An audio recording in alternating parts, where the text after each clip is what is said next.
और गिद्ध की कहानी। किसी जमाने में एक नदी के पास एक ऊंट और गिद्ध रहा करता था। वैसे तो वहाँ बहुत सारे जानवर रहा करते थे, लेकिन इन दोनों में काफी ज्यादा अनबन होती रहती थी। दोनों एक दूसरे को खूब भयानक बुरा कहता था और दोनों एक दूसरे को काफी जगह बुराइयां किया करता था। कभी ऊंट गिद्ध को सबक सिखाने के लिए तरह तरह के कारनामे तथा तरह तरह की बातचीत किया करता था। कभी गिद्ध मोड़ को सबक सिखाने के लिए तरह तरह के दिमाग की सोच रखने का काम किया करता था। एक बार गिद्ध ने ऊंट को सबक सिखाने के लिए ऊंट के पास जाता है और कहता है कि ऊंट भाई, नदी के उस पार बहुत सारे तारबूज लगे हुए हैं। अगर हम दोनों वहां पहुंच जाएंगे तो बहुत सारे तारबूज खाएंगे और रास्ते में आते वक्त हमें तरबूज लेकर आएंगे और यहाँ आकर खाएंगे।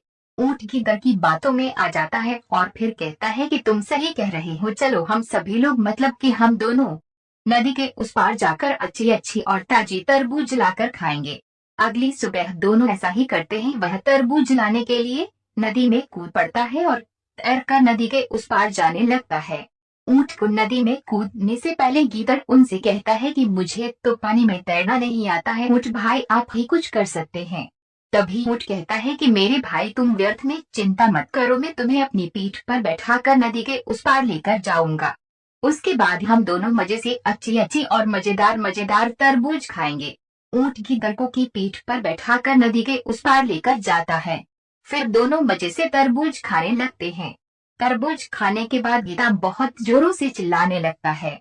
गिद्ध की चिल्लाने की आवाज सुनकर तरबूज की देखरेख कर रहा किसान थोड़े थोड़े आता है और उसके बाद ऊंट की खूब पिटाई करता है।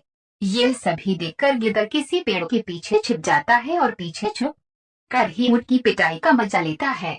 जब किसान ऊंट को पीट कर चला जाता है तभी छुपा हुआ की ताला वहां रहता है और ऊंट के पास जाकर रहमदिली दिखाता है। उसके बाद ऊंट कहता है कि तुमने जब तरबूज खा लिया तो इतना ज्यादा चिल्लाने की क्या जरूरत थी।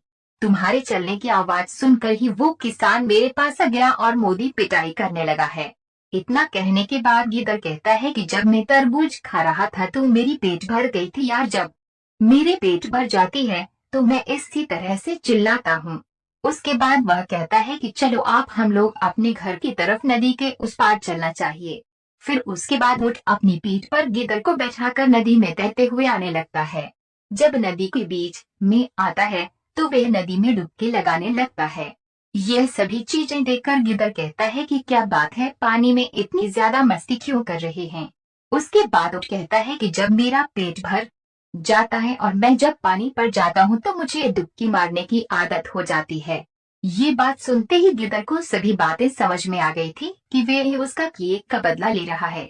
बीच नदी में ऊंट पानी में डुबकी लगा रहा था, जिस कारण से गिद्ध नीचे गिर गया था।